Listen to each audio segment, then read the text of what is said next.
Di kesempatan kali ini saya bakal ceritain pengalaman teman saya saat muncak di Gunung Gede yang menurut saya menarik dan lumayan gurih juga. Untuk menghindari ambigu, jadi di sini saya akan berperan sebagai teman saya. Akhir 2015, tepatnya bulan Desember 2015. Waktu itu bertepatan dengan libur semester sekolah. Sebelumnya kenalin, nama saya Sandi Irawan. Sering dipanggil Nunu. Di sini saya akan bercerita tentang pengalaman saya naik Gunung Gede. Jadi ini pengalaman pertama dalam hidup saya main ke gunung. Saya nggak pernah sama sekali main ke gunung, dan ini pun juga saya ikut teman saya. Jadi ini bukan pure rencana saya. Saya muncak bareng 4 teman saya.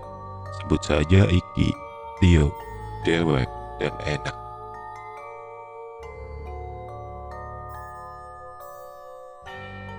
Jadi saya muncak bareng mereka berempat. Jadi total 5 orang. Dan dari 5 orang ini, yang punya pengalaman cuma si Iki dan Tio.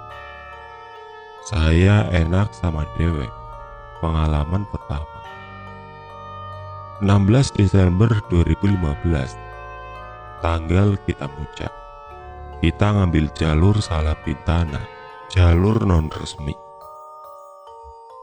Oh ya, kebetulan domisili saya di Sukabumi, jadi lumayan deket lah ke rumah. Jalur Salabintana ini terkenal dengan jalurnya yang panjang kurang lebih 12 km. Di tahun 2015 ini, Salabintana ini masih sepi. Nggak setenar Cibodas ataupun Gunung Putri. Kita berangkat ngetrek itu jam 12 siang. Jadi rencana itu kita sampai Surya Kencana itu sebelum gelap lah intinya. Maaf sebelumnya, waktu saya masih anak sekolah itu punya kebiasaan yang nggak patut untuk dicontoh.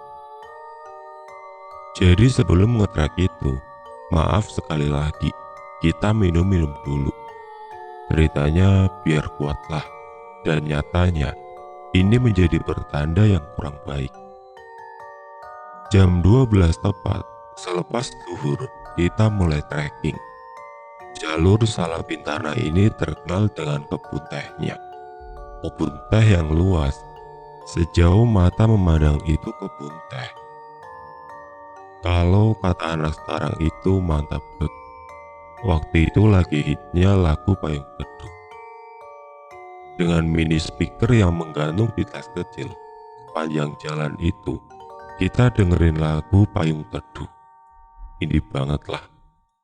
Hampir 3 jam kita trekking, tepatnya pukul 3 sore. Kita sampai di sebuah tanah landai di antara pos 1 dan pos Cikeber. Lumayan lama juga untuk ukuran anak muda. Ya emang kita ngaso juga sih ke treknya. Disinilah mulainya terjadi kejanggalan yang kurang dimasuk dari akal. Cuaca yang tadinya cerah, lambat laun menjadi mendung. Ki, hujan gak ya? Tanyaku ke si Iki. Enggak kayaknya deh, jangan sampai, timpalnya. Di tengah percakapan si Dewek memotong. Gak apa-apa hujan juga, kan ada si Enak. Enak kan jago, ada petir juga ditangkis sama dia mah. Gurau si Dewek disambut tawa. Ah, jangan sopral, gak baik. Sahut Iki mengakhiri percakapan. Benar saja, hujan gerimis mulai turun. Suhu mulai turun, terasa sangat dingin. Iki panik, karena tidak adanya tempat berteduh. Untung saja kami masing-masing membawa jas hujan. Dipakailah masing-masing. Tiba-tiba, itu nenek-nenek mau kemana ya? Sendirian gini hujan-hujan? Tanya si Dewa. Nenek-nenek mana? Tio kembali melontarkan pertanyaan. Itu deket pohon, jawab Dewek. lagi nyari kayu bakar kali, jawab si Iki.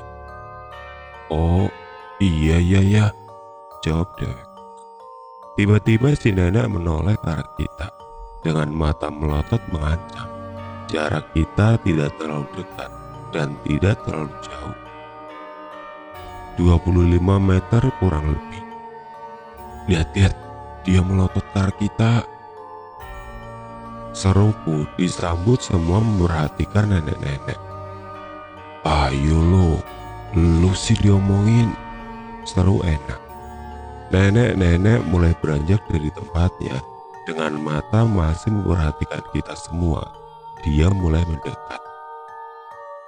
Beberapa detik berselang, si nenek sudah sangat dekat dengan kita. Assalamualaikum Mi. Saya salah memberanikan diri.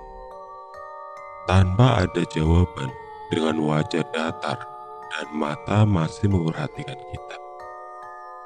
Jujur saya parno, takut, dan bingung paling utama. Ini nenek siapa? Mau kemana? Tanpa saya sadari si nenek udah ada di depan kita. Habis dari mana nek? Tanyaku. Masih nihil jawabannya. Hingga si nenek melewati kita, dia masih saja memperhatikan kita dengan kepala menoleh. Lalu senyum mereka di wajah si nenek. Senyum yang sangat-sangat menyeramkan, seperti senyum ancaman. Lalu dia menoleh ke arah depan. Dia berjalan cepat sekali, benar-benar seperti bukan nenek-nenek. Beberapa saat kemudian dia pun hilang ditelan rindangnya pepohonan. Itu nenek dari mana ya? Tanya Tio memecah keheningan. Nggak tahu, hati-hati aja lah, nggak enak perasaan gua, jawab Iki. Yuk lanjut, mesti gerak tubuh, biar nggak kedinginan, takut tipu, seru si Iki. Tanpa berpikir panjang, kita pun melanjutkan perjalanan. Jam 4 sore. Tepat kita sampai di Cikeber. Hujan semakin deras. Dingin. Suara si Enak sayup terdengar. Tiba-tiba dia pun terdiam. Apa yang kami takutkan pun terjadi. Ya, si Enak hipotermia. Dia menggigil hebat. Panik, itu yang kami semua rasakan. Woi peluk, sini cepat. Rangkap semua peluk. Tenda-tenda keluarin, seru Iki. Dikeluarinlah tenda sama si Tio. Langsung masuk, gak usah pakai frame, tegas si Iki sangat panik. Akhirnya kami pun masuk ke dalam tenda. Lepas baju si Enak, ganti sama yang kering. Dilepaslah baju Enak, diganti sama yang kering. Hampir 1 jam kita terjebak di derasnya hujan. Kilat petir menggelegar, saling bersautan. Seram mencekam. Hari mulai gelap. Kami masih terjebak di dalam tenda. Hujan mulai surut, hanya rintik kecil yang masih setia menemani. Enak sudah mulai siuman. Alhamdulillah. Setelah dirasa memungkinkan. Lanjut gak? Males ngecamp di sini, seru Iki. Nah, gimana, kuat nggak?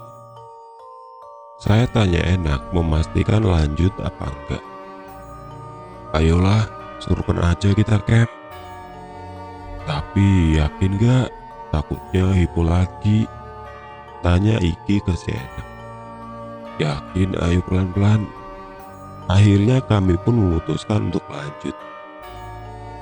Dengan keadaan tenda yang basah dan baju si Enak yang basah juga, mau tidak mau beban pun bertambah karena air. Pukul 5 sore lebih, kami kembali trekking. Tapi ada yang aneh sama si Enak. Dia sering berhenti dan bengong dengan tatapan kosong. Nak, kenapa? Nggak apa-apa, lanjut aja. Pelan-pelan aja jalannya ya. Ya udah, jangan maksain, kalau nggak kuat, bilang aja. Jam 7 malam kita sampai ke Ciletik. Kita memutuskan untuk istirahat. Mau masak nggak? Lapar nggak? Tanya Iki. Bebas, masak boleh, nggak apa-apa. Masih belum lapar juga, jawab si Dewek. Disambut semua mengiyakan.